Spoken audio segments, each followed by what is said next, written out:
فاتحہ۔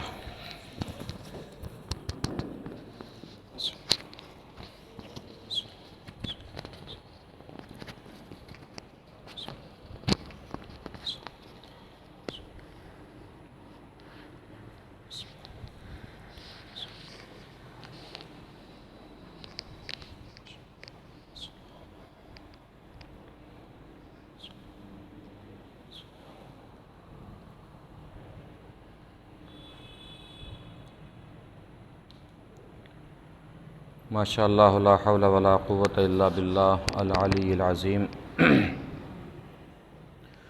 اعوذ باللہ السمیع العلیم من الشیطان اللعین الرجیم۔ بسم اللہ الرحمن الرحیم۔ الحمد للہ رب العالمین، الصلاۃ والسلام علی اشرف الاولین والآخرین، خاتم النبیین، شفیع المذنبین، رحمۃ للعالمین، الملقب بطٰہٰ و یاسین، مولانا مولا الثقلین، سید الکونین، امام القبلتین، جد الحسن والحسین، ابی القاسم محمد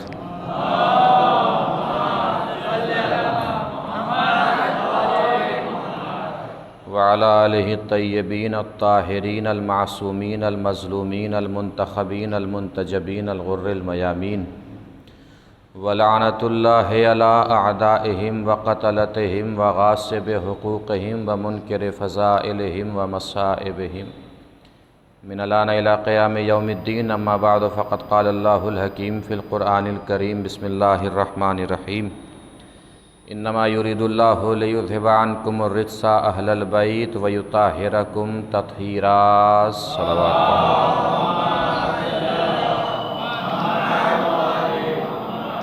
مل جل کے ایک اور بار بآواز بلند نعرہ صلوات پڑھتے ہیں۔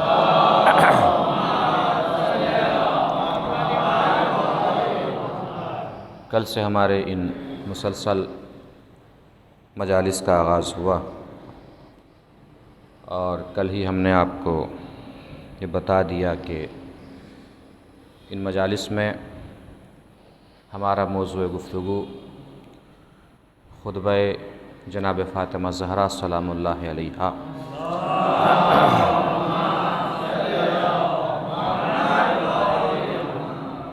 جس کو خطبہ فدق کے نام سے جانا جاتا ہے۔ معذورات، معروضات اور گزارشات کل جو آپ کے سامنے پیش کی، توحید سے ان کا تعلق تھا۔ شہزادی نے اپنے خطبے میں اللہ کی توحید بتائی، اپنے بابا کی رسالت بتائی، قرآن کے فضائل بیان کیے، فلسفہ احکام اسلامی بیان کیے۔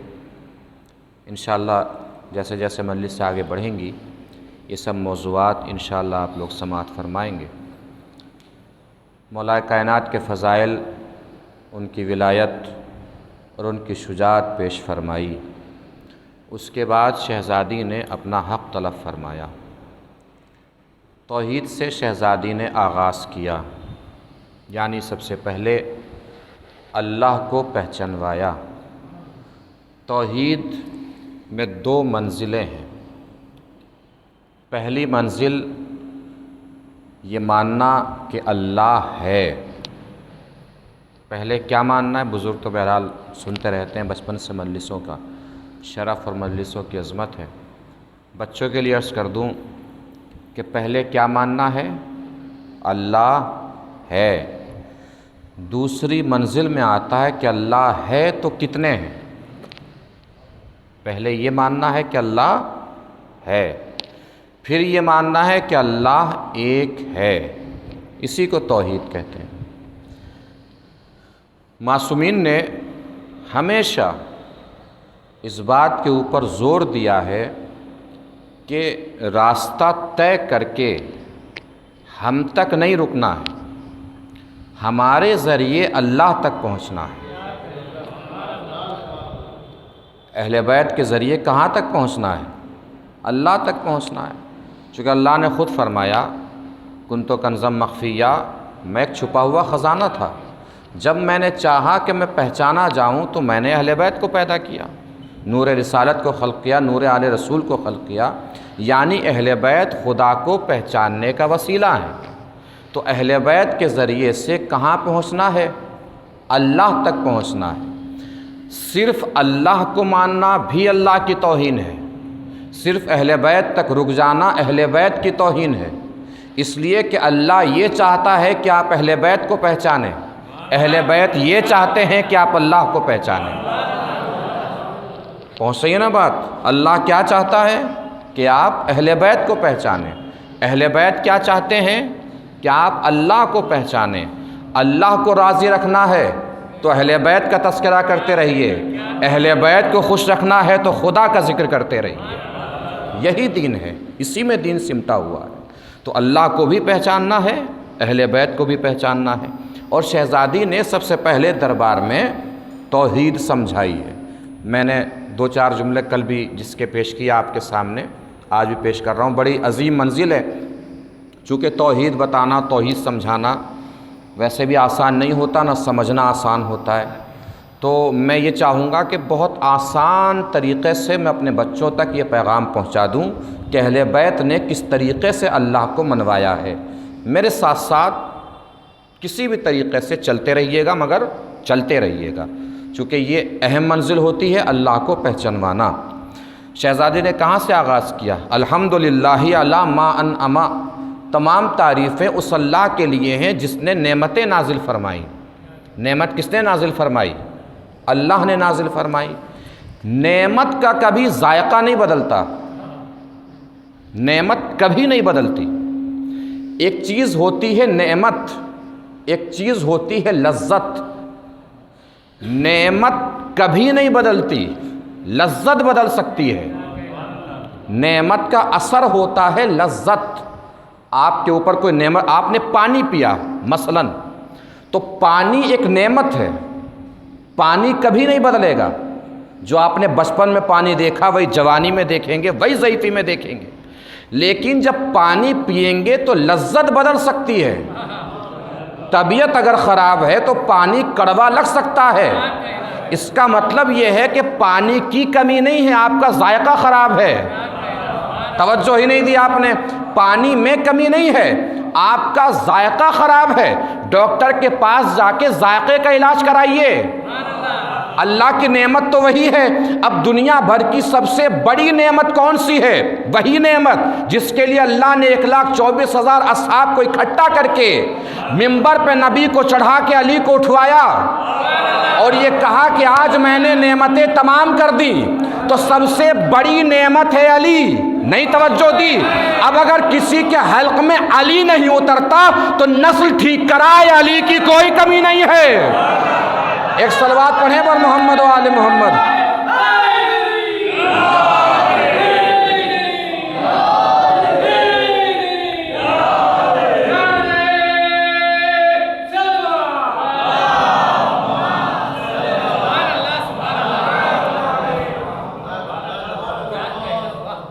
ایک چیز ہوتی ہے نعمت، ایک دوسری چیز ہوتی ہے رحمت۔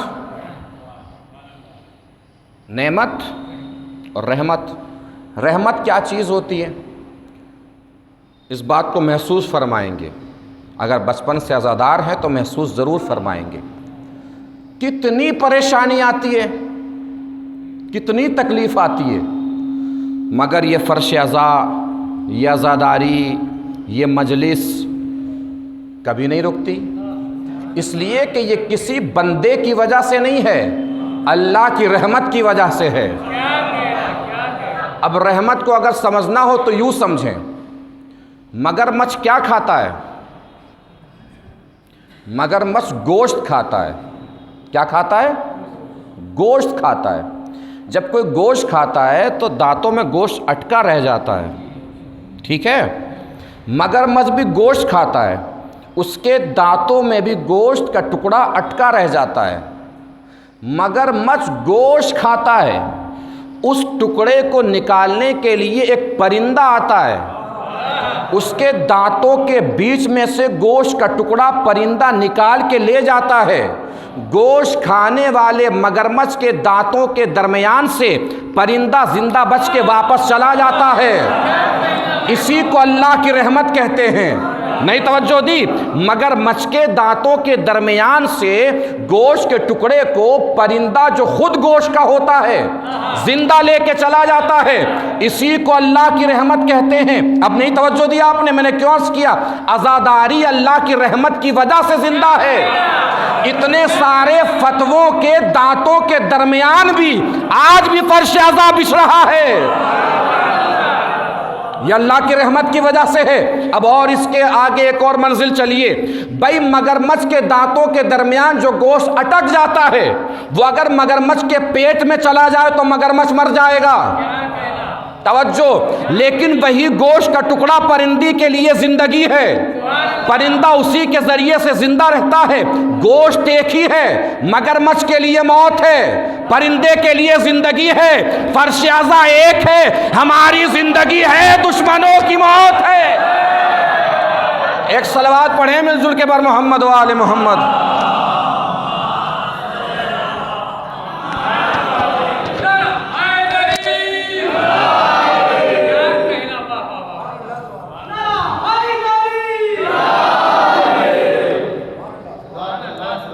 محسوس فرما رہے ہیں شہزادی اللہ کا تعارف کرا رہی، اللہ کو پہچانوا رہی۔ اللہ کو پہچانی ہے تو پہلے کیا ماننا ہے؟ اللہ ہے، شہزادی پہچانوا رہی ہیں۔ کل بھی میں نے عرض کیا وَالثَّنَاءُ بِمَا قَدَّمَ مِنْ عُمُومِ نِعَمٍ ابْتَدَاهَا، اور اس کی تعریف ہے اس بات کے لیے بھی کہ وہ تمام چیزیں جو ہمارے لیے ضروری تھیں ان کو اللہ نے ہمارے دنیا میں آنے سے پہلے ہمارے لیے مہیا فرما دی۔ سب کچھ ہمارے لیے پہلے سے اللہ نے مہیا فرما دیا، وہ تمام چیزیں جو ہمارے لیے ضروری تھیں۔ اس کی تشریح میں کل کر چکا ہوں۔ وَالسُّبُوغِ عَلَىٰ إِنْ أَسْدَاهَا، صرف نعمتیں مہیا نہیں فرمائیں، زیادتی کے ساتھ مہیا فرمائیں۔ جتنی ہمارے لیے ضروری تھیں ان سے زیادہ اللہ نے ہمیں بخشا۔ جَمَّ عَنِ الْأَحْصَاءِ عَدَدُهَا، جن کا شمار ممکن نہیں ہے۔ وَنَدَبَهُمْ لِاسْتِزَادَتِهَا بِالشُّكْرِ لِاتصَالِهَا، پھر اللہ نے ہم سے شکر مانگا۔ یہ شکر اللہ کے لیے ضروری نہیں ہے، کس لیے ضروری ہے؟ ندبہم لاستزادتہا، شکر اس لیے مانگا تاکہ بندے کا شکر بڑھے، اللہ کی نعمت بڑھے۔ شکر کس لیے ضروری ہے؟ تاکہ بندے کا شکر بڑھے اور اللہ کی نعمت بڑھے۔ اس کے بعد شہزادی فرماتی ہیں جو میں نے کل بھی عرض کیا، ابتداء الاشیاء لا من شیء کان قبلها، اس نے چیزوں کو بنایا اس طریقے سے کہ ان سے پہلے کچھ موجود ہی نہیں تھا۔ کل کی مثال ذہن میں ہوگی، ہم نے ممبر بنایا کس چیز سے؟ لکڑی سے۔ لکڑی تھی تبھی تو ممبر بنا، لکڑی نہ ہوتی تو ممبر بھی نہ بنتا۔ لیکن اللہ کی خلقت کا کمال ہے کہ اس نے جب بنایا تو کچھ بھی موجود ہی نہیں تھا، اور یہ اس کی خلقت کا حسن ہے کہ جس کو سب سے پہلے بنایا اسی کو سب سے خوبصورت بنا دیا۔ اب میں نے کیا عرض کیا، پوری توجہ دیجیے گا عزیزو۔ ماننا ہمیں اللہ کو بھی ہے، ماننا اہل بیت کو بھی ہے۔ اب میں کوئی علمی گفتگو نہیں کر رہا ہوں، بس مشورہ دے رہا ہوں۔ ماننا اللہ کو بھی ہے، ماننا اہل بیت کو بھی ہے، مگر ماننا کیسے ہے؟ اہل بیت کو ایسے ماننا ہے جیسے اللہ نے بتایا، اللہ کو ایسے ماننا ہے جیسے اہل بیت نے بتایا۔ اب اللہ کو کیسے ماننا ہے؟ خصوصی طور سے یہاں سے جو گفتگو شروع ہو رہی ہے مکمل توجہ رکھیے گا میری طرف۔ اللہ کو کیسے ماننا ہے؟ آج گفتگو توحید کی ہونی ہے تو سنبھل کے بیٹھے رہیے گا، سکون سے، اطمینان سے، اور بات سمجھتے رہیے گا، ذہن دل دماغ میں اتارتے رہیے گا تاکہ ہمیشہ باقی رہے۔ اللہ کو کیسے ماننا ہے؟ اللہ کو ماننا ہے، اللہ ہے کہ نہیں ہے؟ اللہ ہے اللہ۔ میں نے ممبر پہ سے پوچھا اللہ ہے کہ نہیں، آپ نے کہہ دیا اللہ ہے۔ یہی ہے اللہ کو ماننا، ایسے ہی ماننا ہے اللہ کو۔ کیسے ماننا ہے؟ جیسے اہل بیت نے بتایا۔ اہل بیت نے کیسے بتایا اللہ کو کیسے ماننا ہے؟ پوری توجہ، بالکل گرہ میں باندھ کے رکھ لیجئے گا جو قول میں پیش کرنے جا رہا ہوں۔ اللہ کو کیسے ماننا ہے؟ مولا کائنات کا ارشاد ہے اللہ کو ماننے کے لیے کیسے ماننا ہے، اللہ کو کس طرح ماننا ہے؟ ان تعلم ان اللہ معک حیث ما کنت، اللہ کو کیسے ماننا ہے؟ صورت میں رہتے ہیں، بہت بڑا شہر ہے، بہت اچھا شہر ہے، بہت اچھی سٹی ہے، بازار میں جاتے ہوں گے، دکان پہ جاتے ہوں گے، آفس میں جاتے ہوں گے، دفتر میں جاتے ہوں گے، گھر میں رہتے ہوں گے، مسجد میں آتے ہوں گے، امام بارگاہ میں جاتے ہوں گے، جاتے ہیں کہ نہیں جاتے ہر جگہ؟ تو اللہ کو کیسے ماننا ہے؟ مولا فرماتے ہیں کہ اللہ کو کیسے ماننا ہے؟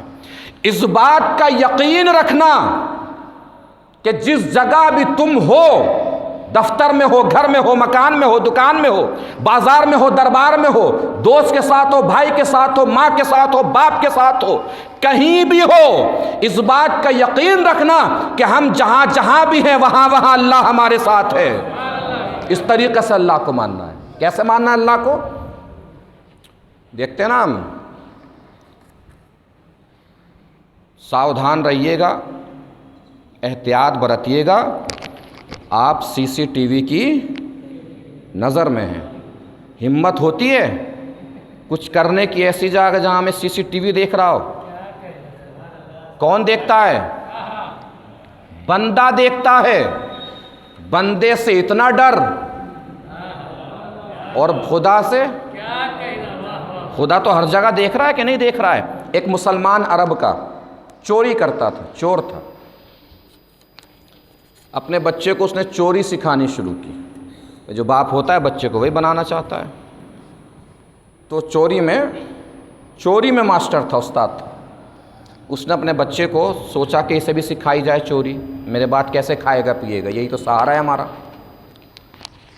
عرب تھا، مسلمان تھا، بچے کو لے گیا چوری سکھانے۔ پہلا سبق سکھایا کہ بیٹے میں خرمے توڑوں گا، تم اس سامنے چوٹی پہ کھڑے ہو جاؤ، اگر تمہیں محسوس ہو کہ کوئی تمہیں دیکھ رہا ہے تو مجھے بتانا۔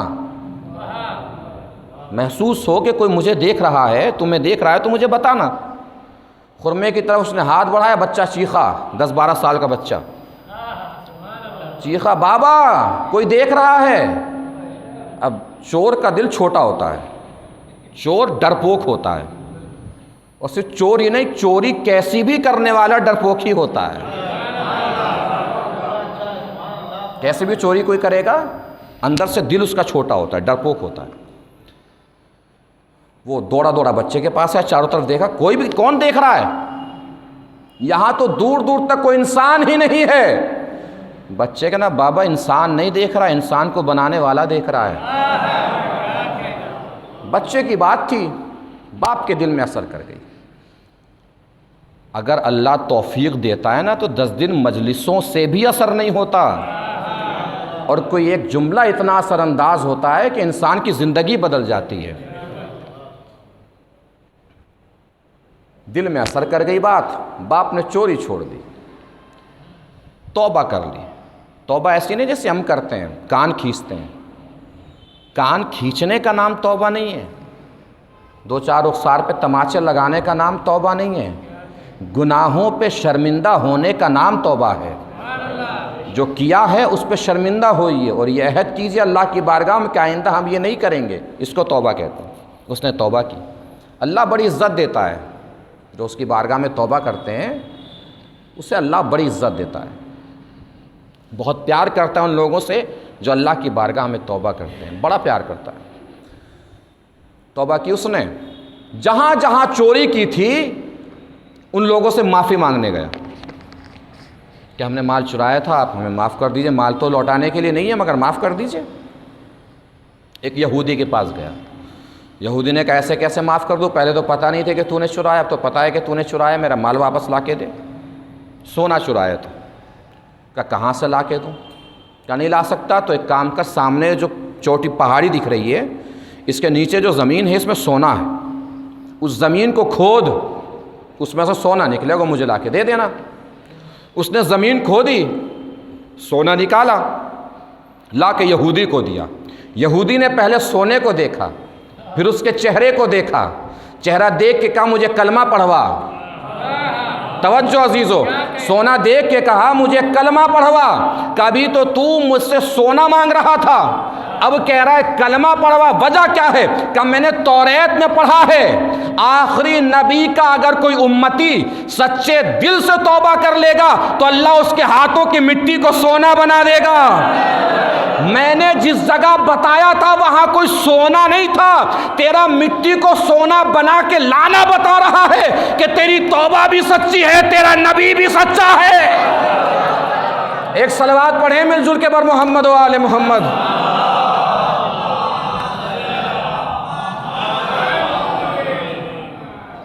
محسوس فرمایا آپ نے؟ تو کیا ماننا ہے پہلے؟ اللہ ہے، اللہ ہے، یہ توحید میں آتا ہے۔ توحید کہاں آتی ہے؟ اصول دین میں۔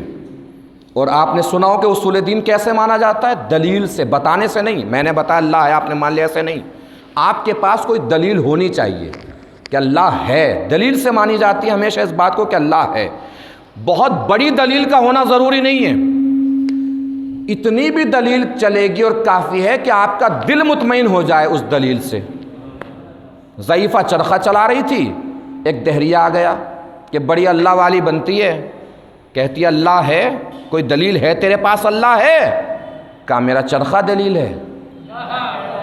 کہ یہ چرخہ کیسے دلیل ہے؟ کہ دیکھتا رہے، کھڑا رہے یہیں دیکھتا رہے، میں چلاؤں گی تو یہ چلے گا، میں روک دوں گی تو رک جائے گا۔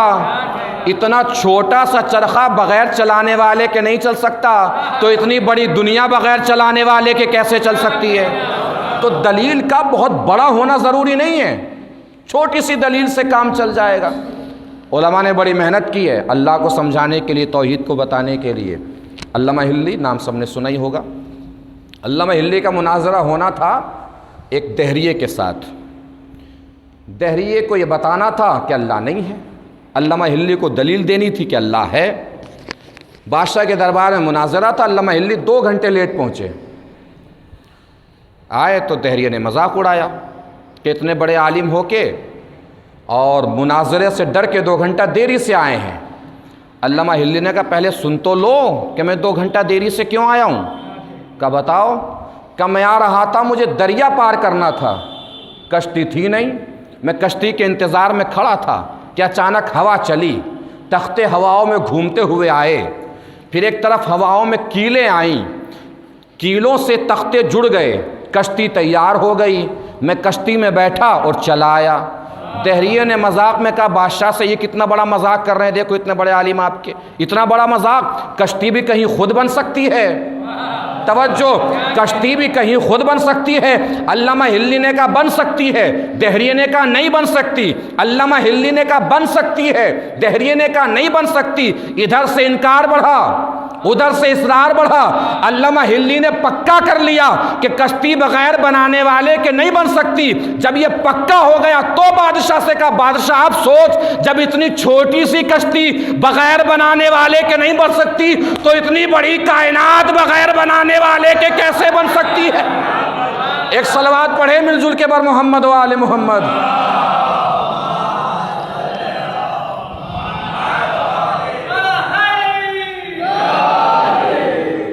اور معصومین نے اپنے اپنے زمانے میں اس بات کی کوشش کی ہے کہ بتائیں کہ اللہ ہے۔ اب میرے لہجے کے تعاقب میں نہ جائیے گا، میں چھٹے امام کا ایک واقعہ سنا رہا ہوں۔ یہ واقعہ جو سنا رہا ہوں یہ سمجھ لیجئے کلید ہے، چابی، اللہ کے عرفان کی چابی۔ بالکل یاد رکھیے گا زندگی بھر اس واقعے کو کہ چھٹے امام نے کتنی آسانی سے سمجھایا ہے، پوری طریقے سے۔ اگر بات پہنچے تو پوری طاقت سے مجھے بتائیے گا کہ آپ تک بھی وہ بات پہنچ گئی ہے جو چھٹے امام نے سمجھانا چاہا ہے کہ اللہ ہے کس طریقے سے۔ آیا دہریہ، بیٹھا، بیٹھتے ہی کہا کہ میں اللہ کو نہیں مانتا۔ تھوڑی دیر بیٹھا کہ اس کی زبان سے آہ نکلی۔ محسوس کریں گے کہ آپ کن کو ماننے والے ہیں، کتنے بڑے لوگوں کو آپ مانتے ہیں، کتنی آسانی سے چھٹے امام نے اللہ کو سمجھایا ہے۔ بیٹھا، تھوڑی دیر گزری تھی کہ اس کی زبان سے آہ نکلا۔ کیا نکلا؟ آہ۔ چھٹے امام نے مسکرا کے کہا تو اللہ کو نہیں مانتا تھا؟ اس نے کہا میں نہیں مانتا اللہ کو۔ کہا پھر یہ آہ کیا ہے؟ کہ میرے سر میں درد ہے، اس آہ سے سر کے درد کو سکون ملتا ہے۔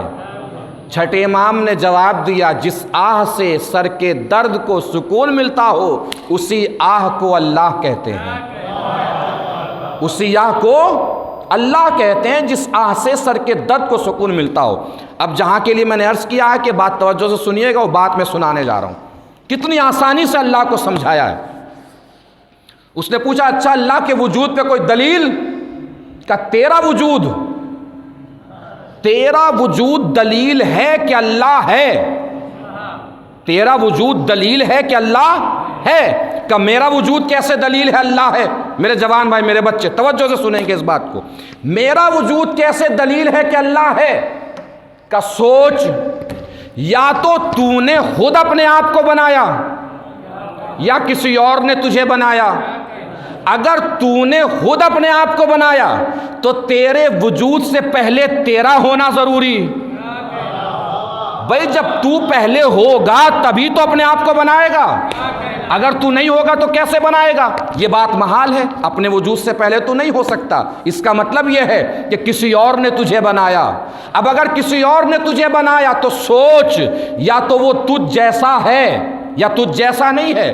اگر وہ تجھ جیسا ہے تو خود اپنے وجود میں کسی اور کا محتاج ہے، اور جو محتاج ہو وہ خدا نہیں ہو سکتا۔ اس کا مطلب یہ ہے کہ جس نے تجھے بنایا ہے وہ تجھ جیسا نہیں ہے۔ اب سوچتا رہ، جیسا جیسا تو ہے وہ ویسا ویسا نہیں ہے۔ تیرے پاس آنکھ ہے، وہ بغیر آنکھوں کے بصیر ہے۔ تیرے پاس ہاتھ ہیں، وہ بغیر ہاتھوں کے قدیر ہے۔ تیرے پاس پاؤں ہیں، وہ بغیر پیروں کے مختار ہے۔ تو نہیں تھا، وہ تھا۔ تو نہیں ہوگا، وہ ہوگا۔ جو ایسا ہوگا وہی تو تیرا خدا ہوگا۔ کتنی آسانی سے بتایا۔ اس نے سوال کیا اچھا یہ بتائیے کہ میں مجبور ہوں کہ مختار؟ مولانا کا کھڑا ہو، وہ کھڑا ہوا۔ مولانا کا ایک پیر اٹھا، اس نے ایک پیر اٹھایا، کہ اب دوسرا اٹھا۔ اس نے کہا یہ اٹھایا تو گر جاؤں گا۔ مولا نے فرمایا ایک پیر اٹھا سکتا ہے، اتنا مختار ہے، دوسرا نہیں اٹھا سکتا، اتنا مجبور ہے۔ اللہ جانے آپ کہاں پیچھے پیچھے رہ گئے، بات میں نے ساری کر دی۔ اس کا مطلب چھٹے امام نے بتا دیا کہ جس کے دونوں پیر زمین سے نہ اٹھ سکے وہ مجبور ہے، جس کے دونوں پیر زمین سے نہ اٹھ سکے وہ مجبور ہے۔ پھر سن لیجئے، جس کے دونوں پیر زمین سے نہ اٹھ سکے وہ مجبور ہے۔ اس کا مطلب یہ ہے تاریخ میں اگر ہمیں کوئی ایسی شخصیت مل جائے جس کے دونوں پیر زمین سے اٹھ جائیں، وہ مجبور نہیں، مختار ہوتا ہے۔ خیبر کا معرکہ ہے، لوگ دوڑے دوڑے آئے نبی کے پاس، یا نبی اللہ، علی نے کمال کر دیا، اتنا وزنی دروازہ علی نے اپنے ہاتھوں پہ اٹھا لیا۔ نبی نے مسکرا کے کہا تم علی کے ہاتھوں کو دیکھ رہے ہو، میں علی کے زمین سے اٹھے ہوئے پیروں کو دیکھ رہا۔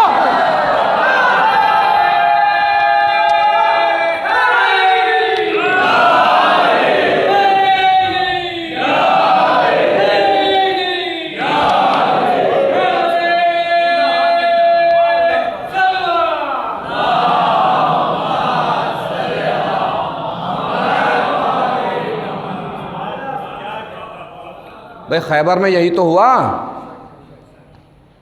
خیبر کے معرکے میں یہی تو ہوا۔ 39 دن تک،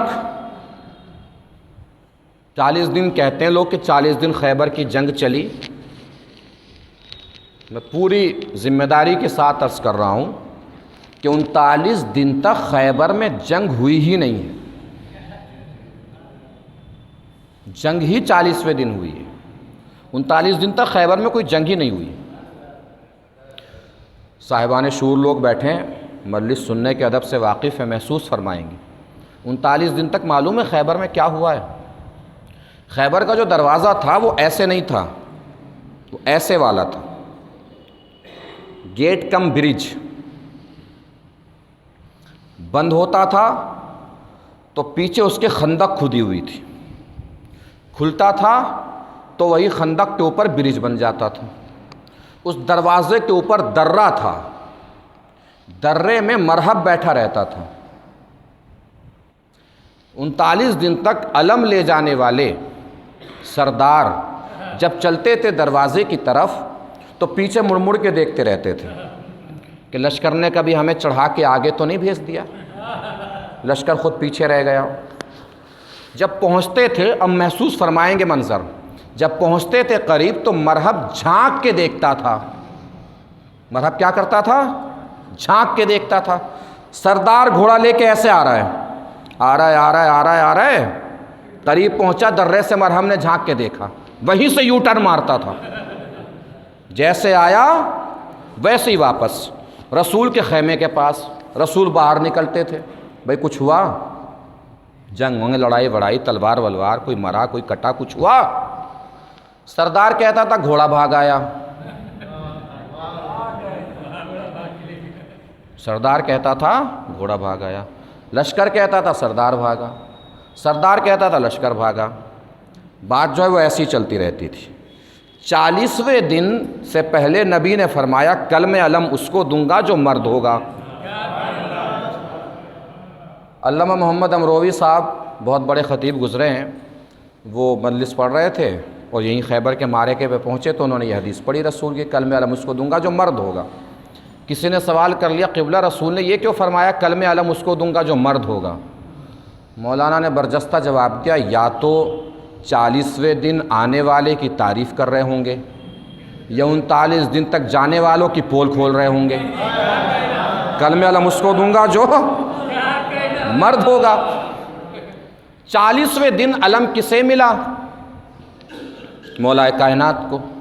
علی چلے، پیچھے مڑ کے نہیں دیکھ رہے ہیں، چونکہ علی اکیلے ہی لشکر ہیں۔ علی کو نہ کسی لشکر کی ضرورت ہے نہ کسی فوج کی ضرورت ہے۔ پہنچے، 39 دن تک جیسے مرحب نے کیا تھا ویسے ہی 40ویں دن بھی کیا۔ جھانک کے دیکھا اس درے میں سے، جیسے ہی مرحب نے درے میں سے جھانک کے دیکھا، علی نے علم کو پتھر پہ گاڑا۔ مرحب سمجھ گیا 39 دن تک آنے والے اور تھے، 40ویں دن آنے والا اور ہے۔ جیسے علی نے علم کو پتھر پہ گاڑا، مرحب نے گھبرا کے نجومی کو دیکھا۔ نجومی نے بتایا ہوا تھا کہ تو کسی جنگ میں کبھی ہارے گا نہیں، اس لیے کہ ایک سیارہ ہے اور ایک ستارہ ہے۔ سیارہ ہے مشتری، اس کے چاروں طرف ستارہ گھومتا رہتا ہے، ایک چکر 2500 سال میں پورا ہوتا ہے ستارے کا۔ جب تک وہ چکر پورا نہیں ہوگا دنیا میں یہودیت کی حکومت رہے گی۔ کس کی حکومت رہے گی؟ یہودیت کی۔ مرحب یہودیت کا نشان ہے، علمبردار ہے، تو کبھی ہارے گا نہیں کسی جنگ میں۔ بات طے ہو گئی۔ جیسے ہی مرحب نے نجومی کو دیکھا، نجومی نے گھبرا کے آسمان کو دیکھا۔ توجہ، گھبرا کے آسمان کو دیکھ کے مرحب سے کہا کہ گھبرانے کی ضرورت نہیں ہے، کبھی کبھی ایسا ہوتا ہے کہ ستارے کا چکر جلدی بھی پورا ہو جاتا ہے، اور جب جلدی پورا ہوتا ہے تو اس کی کیفیت یہ ہوتی ہے کہ دنیا کے سارے پتھر موم بن جاتے ہیں۔ اس کو بھی علم نجوم سے کچھ واقفیت ہوگی، اس کو پتہ ہوگا کہ ستارے کا چکر پورا ہوا ہے، اور ستارے کے چکر پورا ہونے کی وجہ سے دنیا کے پتھر موم بنے ہوئے ہیں۔ اس نے ستارے کے اشارے پہ علم کو پتھر پہ نہیں موم میں گاڑا ہے۔ توجہ، جیسے علی کے کانوں میں نجومی کی آواز پہنچی، علی نے علم نکالا، پھر گاڑا، نکالا، پھر گاڑا، نکالا، پھر گاڑا۔ نجومی گھبرا کے کبھی علی کے ہاتھوں کو دیکھتا ہے، کبھی ستارے کو دیکھتا ہے، کبھی علی کے ہاتھوں کو دیکھتا ہے، کبھی ستارے کو دیکھتا ہے۔ نجومی نے دیکھا علی علم گاڑتے ہیں، ستارے کا چکر پورا ہو جاتا ہے، علی علم نکالتے ہیں، ستارہ اپنی جگہ پہ واپس پلٹ جاتا ہے۔ نجومی نے گھبرا کے مرحب سے کہا اس کے مقابلے پہ نہ جانا، یہ ستاروں کے اشارے پر نہیں، ستارے اس کے اشارے پر چل رہے ہیں۔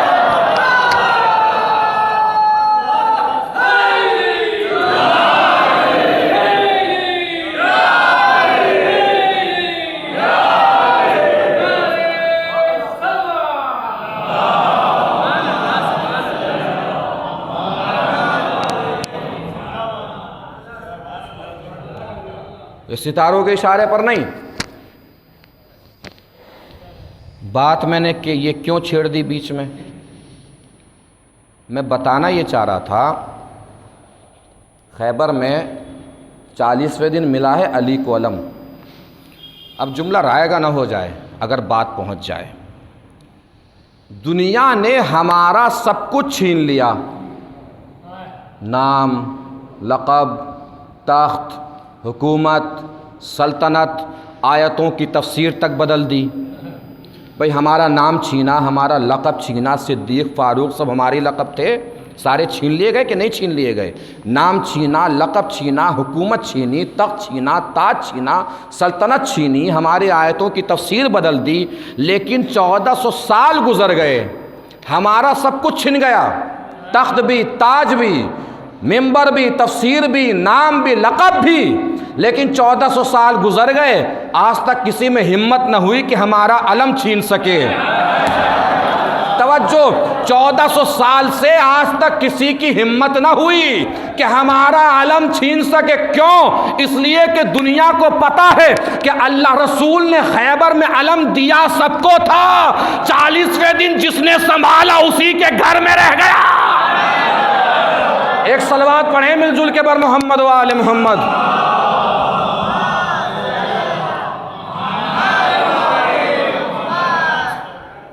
محسوس فرما رہے ہیں؟ تو شہزادی کیا سمجھا رہی ہیں؟ توحید سمجھا رہی ہیں، اللہ کو سمجھا رہی ہیں۔ میں توحید سے علی تک کیوں آ گیا یہ بھی آپ کو بتاؤں گا، لیکن پہلے اس بات کو مکمل کر لوں۔ تو پہلے کیا سمجھنا ہے؟ اللہ کو ماننا ہے۔ پہلے یہ ماننا ہے کہ اللہ ہے۔ کیا ماننا ہے پہلے؟ اللہ ہے۔ پھر یہ بس ایک جملے میں بات تمام ہو جائے گی۔ دوسری منزل کیا ماننی ہے؟ وہ ہے تو ایک ہے۔ کیا ماننا ہے؟ اللہ ہے۔ پھر کیا ماننا ہے؟ وہ ایک ہے، وہ ایک ہے۔ امام رضا علیہ السلام کا زمانہ تھا،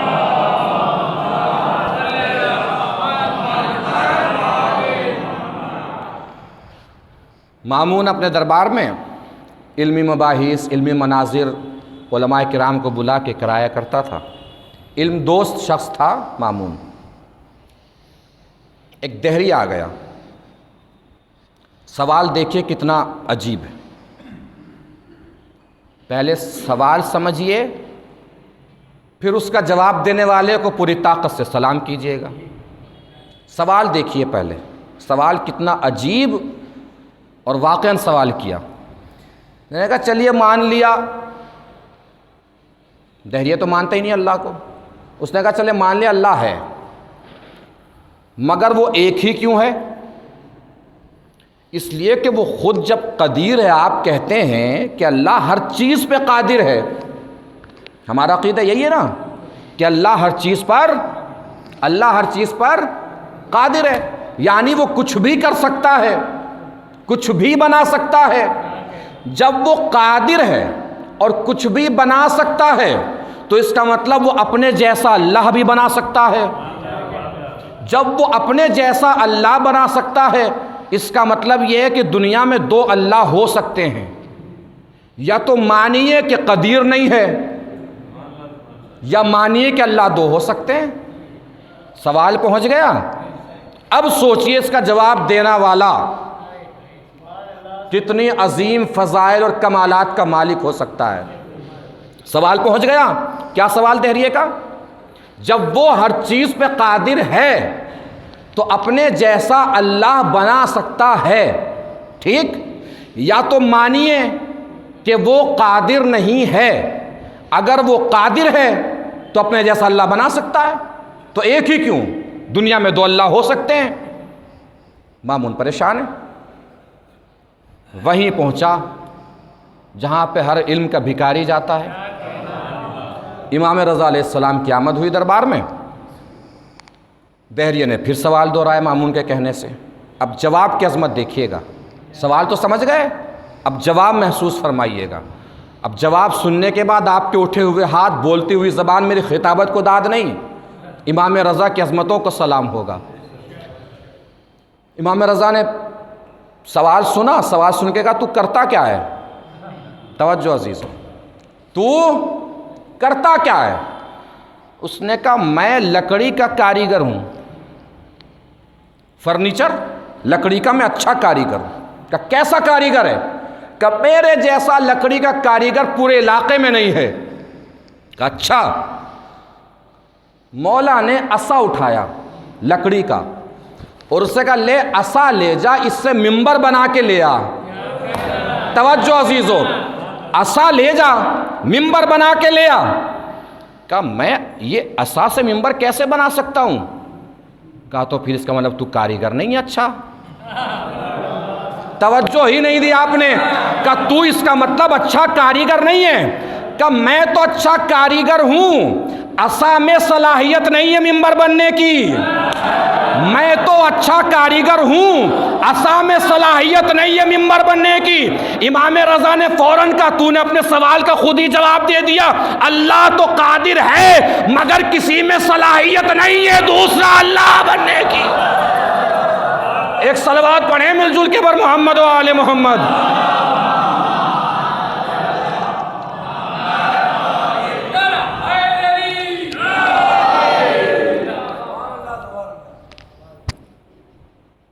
اللہ قادر ہے مگر کسی اور میں صلاحیت نہیں ہے کہ وہ دوسرا اللہ بن جائے۔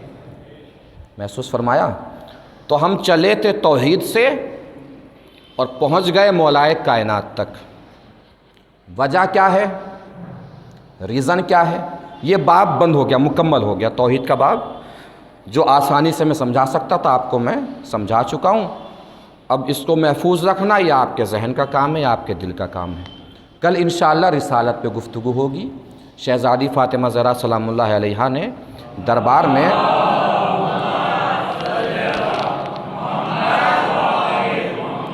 جو رسالت پیش کی ہے اس کے حوالے سے کل انشاءاللہ ہم شہزادی کے خطبے کو آگے بڑھاتے ہوئے رسالت کے باب میں پہنچیں گے۔ ہم آ گئے توحید سے چل کے مولائے کائنات تک۔ کیا وجہ ہے؟ کیا ریزن ہے؟ یہ بتانے کے لیے کہ شہزادی بھی دربار میں اپنا حق لینے نہیں گئی تھی، علی کی ولایت کا اعلان کرنے گئی تھی۔ خود کو پہچانوانے نہیں گئی تھیں، علی کو منوانے گئی تھیں۔ سال گزرے، صدی گزری، دوسری صدی میں ایک عالم پیدا ہوئے علامہ ابن ابی الحدید، عالم اہل سنت کے بہت بڑے عالم ہوئے ہیں۔ اپنے کلاس روم میں تھے، ٹیچر سبق دے رہا تھا، کلاس میں تھا، ہسٹری کی کلاس چل رہی تھی۔ ہسٹری کی کلاس جب چل رہی تھی تو ٹیچر نے ہسٹری میں فدق کا واقعہ بیان کرنا شروع کیا۔ فدق کا واقعہ سنا، علامہ ابن ابی الحدید کھڑے ہوئے، کھڑے ہو کے کہا قبلہ کہ بتاؤ، کہ فاطمہ تو صدیقہ تھیں، فاطمہ تو صدیقہ تھیں، کہ بالکل صدیقہ تھیں۔ کہ اگر فاطمہ صدیقہ تھی تو فاطمہ کوئی دعویٰ جھوٹا پیش نہیں کر سکتی۔ توجہ عزیزو، میرے آخری بات ہے، پوری طاقت سے پڑھوں گا، پوری طاقت سے جواب دینا ہے۔ فاطمہ کوئی دعویٰ جھوٹا پیش نہیں کر سکتی، کہ بالکل پیش نہیں کر سکتی۔ کہ اگر فاطمہ کوئی دعویٰ جھوٹا پیش نہیں کر سکتی تو پھر حاکم وقت نے فدق دیا کیوں نہیں؟ کہ اسی کو سلطنت کہتے ہیں۔ کہ استاد سمجھ میں نہیں آیا؟ کہ سمجھنا ہو تو یوں سمجھو، توجہ، کہ فاطمہ اصل میں فدق لینے گئی ہی نہیں تھی۔ کہ پھر کس لیے گئی تھی؟ کہ فاطمہ اپنے کو سچا منوانے گئی تھی۔ اگر حاکم وقت فاطمہ کی دلیلوں میں الجھ کر فاطمہ کو سچا مان لیتا تو فاطمہ دوسرے دن پھر دربار میں آتی کہ میرے شوہر کی حکومت بھی چھوڑ، میرے شوہر کی حکومت بھی چھوڑ۔ چونکہ ایک دن پہلے فدق دے چکا تھا، دوسرے دن حکومت بھی چھوڑنی پڑتی۔ اب اللہ جانے میرے ساتھ آپ سفر کر سکیں گے کہ نہیں کر سکیں گے۔ میں تو سفر کرتے ہوئے اپنی منزل تک پہنچ جاؤں گا اور منبر پہ سے آپ کو دیکھوں گا کہ آپ کی نظر کہاں کہاں تک پہنچی ہے۔ توجہ عزیزو، آخری جملہ ہے، پوری طاقت سے پڑھنا ہے، پوری طاقت سے جواب دینا ہے۔ کیا کہا استاد نے؟ اگر فاطمہ کو حاکم وقت سچا مان لیتا تو حکومت چھوڑنی پڑتی، اگر سچا مان لیتا تو حکومت چھوڑنی پڑتی۔ میرا آپ سے سوال ہے، معاذ اللہ ثم معاذ اللہ، جو فاطمہ کو جھوٹا مانے جنت میں جا سکتا ہے؟ جنہوں نے نہیں بولا ان کی جنت الگ ہے کوئی. جو فاطمہ کو جھوٹا مانے جنت میں جا سکتا ہے؟ نہیں جا سکتا نا، تو گھبرا کیوں رہے ہیں بتائیے. جو فاطمہ کو جھوٹا مانے جنت میں جا سکتا ہے؟ نہیں جا سکتا نا. استاد نے کیا کہا؟ اگر سچا مان لیتا تو حکومت چھوڑنی پڑتی. اب میں جملہ کہہ دوں گا، اس کے بعد دیکھوں گا کون کتنی طاقت سے شہزادی کی ذہانت کو سلام کرتا ہے. بھئی کیا کہا استاد نے؟ اگر سچا مان لیتا تو حکومت چھوڑنی پڑتی. لاکھوں کروڑوں سلام و ہمارے شہزادی سیدہ کی عظمتوں پر کہ اپنے شوہر کے دشمن کو لا کر کس دوراہے پہ کھڑا کر دیا کہ سچا مان تو حکومت چھوڑ، جھوٹا مان تو جنت چھوڑ.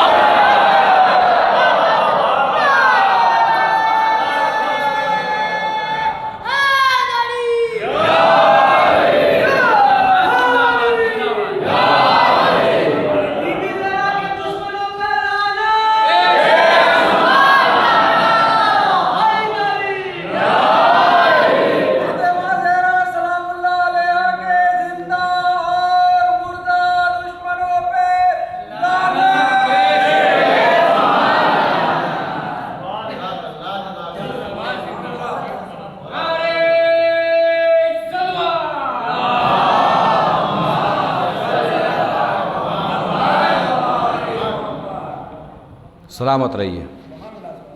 اللہ آپ کے آنے کو، مجلس میں تشریف لانے کو، بیٹھنے کو، ذکر میں شامل ہونے کو پروردگار قبول فرمائے. جس کی جو بھی مرادیں ہیں پروردگار سب کو پورا فرمائے. ہر طریقے کی بلا اور وبا سے پروردگار آپ سب تشریف لانے والوں کو محفوظ فرمائے. جہاں جہاں کہیں بھی فرش اعضا بچھایا جا رہا ہے، شہزادی کے لیے پرسداری کی جا رہی ہے، مجلسیں کی جا رہی ہے، پروردگار سب کی مجلسوں کو قبول فرمائے، سب کو بلا اور وبا سے محفوظ فرمائے. ولایت علی کے نام پر سب سے پہلی شہیدہ کو فاطمہ کہتے ہیں. شہزادی فاطمہ کی شہادت بنام ولایت ہوئی ہے. مولا علی کو منوانے جاتی تھی شہزادی فاطمہ، اور میں نے کل بھی عرض کیا تھا، آپ کے اذہان عالیہ میں ہوگا، میں نے کیا عرض کیا تھا کل؟ کوئی شخص یا شخصیت ظالم نہیں تھی، پورا ماحول ہی ظالمانہ بنا دیا گیا تھا.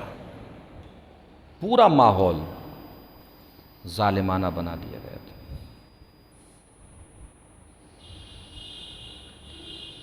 کتنا ظلم. علی گھر میں آتے تھے، فاطمہ پوچھتی تھی یا علی اداس کیوں ہیں؟ تو فاطمہ کوئی سلام بھی نہیں کرتا. مطلب یہ مصائب ایسے ہیں کہ اگر محسوس فرما لیں آپ تو آنکھوں میں اشکوں کا سیلاب ابل پڑے. محسوس فرما سکتے ہیں.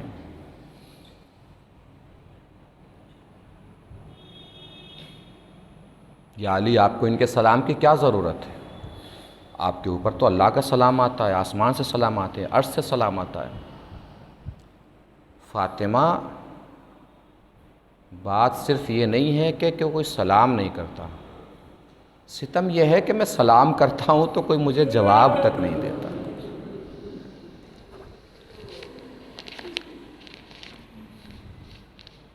کتنے عظیم مصیبت ہے مولا کائنات کی شہزادی فاطمہ زہرا سلام اللہ علیہ کی. رات کے سناٹے میں شہزادی فاطمہ جاتی تھی، لوگوں کا دروازہ کھٹکھٹاتی تھی.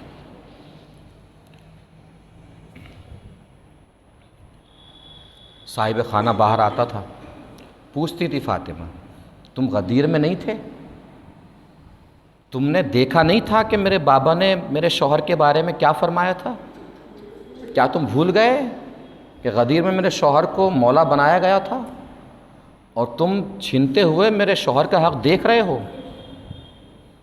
یہ شہزادی ہر دروازے پہ کہتی تھی. اب ستم معلوم ہے کیا تھا؟ جب اسی دروازے پہ شہزادی دوسرے دن جاتی تھی تو دروازہ کھول کے شہزادی کے دروازے اوپر بند کر دیا جاتا تھا. یہ ستم تھا، یہ ظلم تھا. دوسرے دن دروازہ نہیں کھولا جاتا تھا، دروازہ بند کر دیا جاتا تھا. اتنا ستم تھا شہزادی کے اوپر. سارے اپنا شہر پورا بیگانہ ہو گیا تھا، غیر ہو گیا تھا. وہ دروازہ جس کے اوپر رسول آ کے سلام کیا کرتے تھے، اس دروازے کے اوپر آگ اور لکڑیاں جمع کی گئی ہیں. فاطمہ نے پوچھا ہے اندر سے، کیا تم اس گھر کو جلا دو گے کہ جس میں رسول کے نواسے کھیل رہے ہیں؟ آواز آئی کہ ہاں، ہم اس گھر کو گھر والوں سمیت جلا دیں گے. ستم تھا. اب کیا تھا؟ فاطمہ کی شہادت کیا ہے؟ علی کی حفاظت میں فاطمہ شہید ہوئی. علی کی حفاظت میں، شہزادی علی کی حفاظت کا بندوبست کر رہی تھی، دروازے کے پیچھے تھی، اور شہزادی کی پسلیاں ٹوٹ گئیں. ہم کہتے ہیں، سنتے ہیں، پسلیاں ٹوٹ گئیں، پسلیاں ٹوٹ گئیں. عزادارو، شہزادی کی پسلیاں ٹوٹی نہیں تھیں، شہزادی کی پسلیاں چور چور ہو گئی تھیں.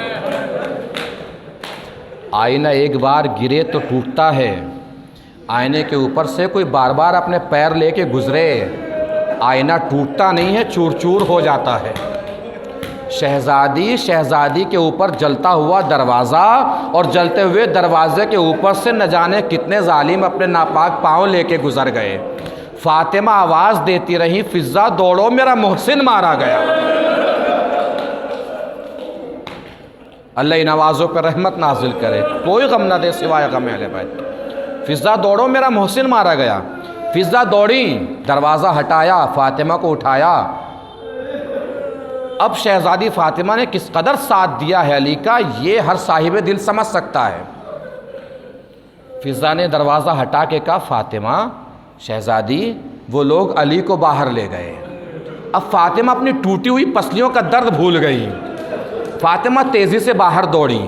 اب منظر اگر سمجھ سکتے ہیں تو رونے کے لیے کافی ہے. علی کے گلے میں رسی کا پھندا ہے.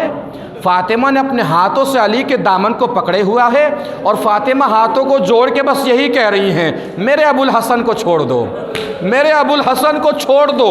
ظالم کا ناپاک تازیانہ لہرایا، فاطمہ کے ہاتھ پر تازیانہ پڑا. تازیانے کی ضرب اتنی شدید تھی کہ فاطمہ کے ہاتھ کی ہڈیاں ٹوٹ گئیں.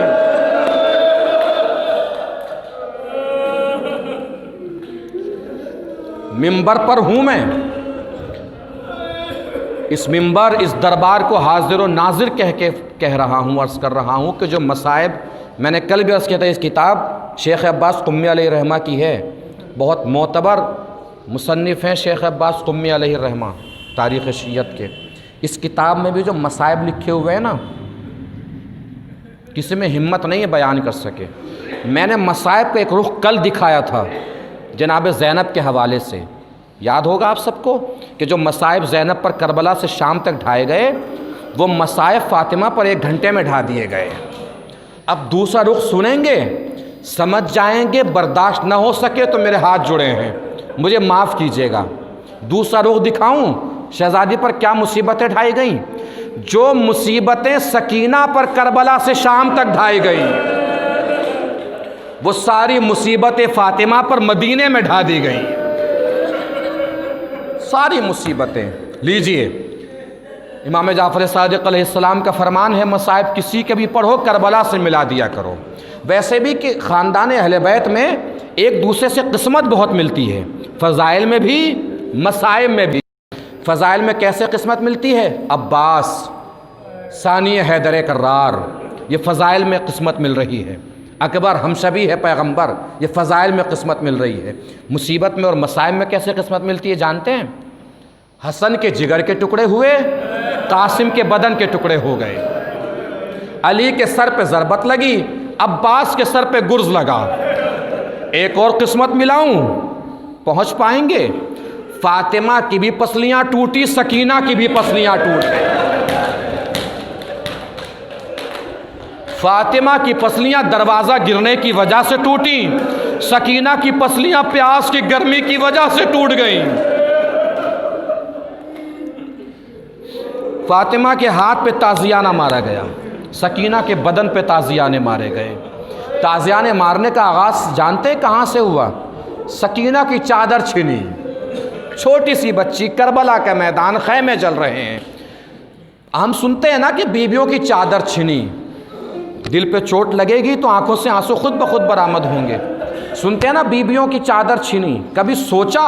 میں اکثر کہتا ہوں کہ مصائب سے سنا نہ کیجئے، مصائب کو سوچا بھی کیجئے۔ سوچئے چادریں بیویوں کی کیسے چھنتی تھیں، کربلا کے میدان میں کس طرح چھنی ہے چادریں، جانتے ہیں؟ مقاتل میں لکھا ہے چادریں چھننے کا طریقہ۔ ایک ایک گھڑ سوار خیمے سے نکلتی ہوئی ایک ایک بیوی کے پیچھے اپنے گھوڑے کو لگا دیتا تھا۔ بیوی دوڑتی تھی، کتنی دیر تک دوڑ پاتی؟ گر جاتی تھی، جب گرتی تھی گھڑ سوار کا نیزہ لہراتا تھا، نیزے کی یعنی کو چادر میں پھنسا کے چادر کو چھین لیا کرتا تھا ظالم۔ اب دل پہ ہاتھ رکھ لیجئے، سکینہ کے پیچھے شمر ملعون کا گھوڑا تھا۔ سکینہ دوڑی، دوڑتے دوڑتے سکینہ گری، جب گری تو اٹھی، شمر کی طرف پلٹی، شمر کا نیزہ لہرایا، نیزے کی یعنی سے سکینہ کی چادر کو چھین لیا۔ ستم یہاں ختم نہیں ہوا، آگے تو کربلا کی زمین ہل گئی۔ آپ کا بھی دل ہلے تو مجھے معاف کیجیے گا، چادر کا چھننا تھا کہ سکینہ کے گوشوارے دکھائی دینے لگے۔ شمر کی ناپاک نظریں سکینہ کے گوشواروں پہ ٹھہر گئی، سکینہ کا دل دہل گیا۔ سکینہ نے کہا شمر آگے نہ بڑھنا، میں اپنے کانوں سے اپنے گوشوارے اتار کے خود دے دوں گی۔ شمر نہ مانا، ظالم ہاتھ بڑھے، گوشواروں کو اس طرح چھین لیا کہ سکینہ کے کانوں کی لبیں پھٹ گئی۔ نہر فرات کے کنارے عباس کا لاشا نیزوں اچھل کے تڑپنے لگا۔ سکینہ آواز دینے لگی، چچا جان، شمر ملعون نے میرے کانوں کے گوشوارے بھی چھین لیے۔ چچا جان میں کہتی رہی میرے گوشوارے نہ چھین، میں خود اپنے ہاتھوں سے اتار کے تیرے حوالے کر دوں گی۔ الا لعنت اللہ علی القوم الظالمین، سیعلم الذین ظلموا ای منقلب ینقلبون، انا للہ و انا الیہ راجعون۔ ماتم حسین۔